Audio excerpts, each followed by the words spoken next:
After my uncle passed, I spent a weekend helping clear out his house. It was one of those big, old homes. Quiet, clean, almost too orderly. The kind of place that feels warm, but holds on to silence longer than it should.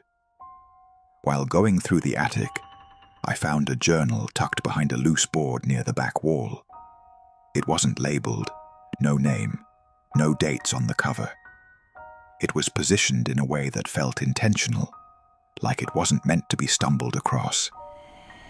What confused me was this.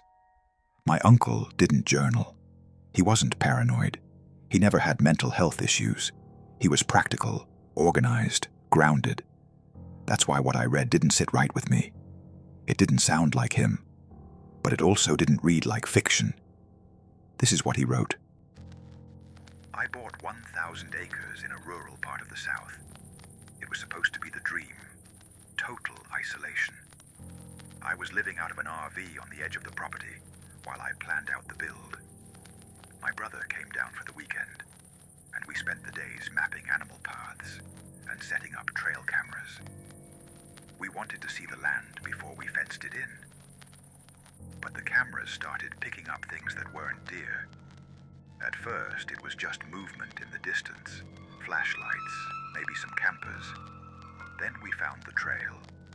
Someone had cut a path wide enough to fit 4x4 Jeeps and Ford Rangers deep into my woods. Then, the cameras started going dark. Not just failing, they were being ripped off the trees. We couldn't just sit there. I grabbed my shotgun, my brother grabbed his pistol, and we decided to find out who was on our land. We left the trucks and hiked for 30 minutes in total darkness. Eventually, we heard voices. Then, we saw the orange glow of a massive bonfire. We crept in, crouching low in the brush. It looked like a party at first, trash and beer everywhere. But then the vibe shifted. They weren't just drinking. We watched as they started throwing American flags into the fire, performing these weird, organized rituals. This wasn't a group of kids. This was something extremist, something intentional. We didn't wait to be seen. We beelined it back to the trucks and didn't look back. The cameras they destroyed held all the proof, leaving us with nothing but 1,000 acres of woods and zero evidence.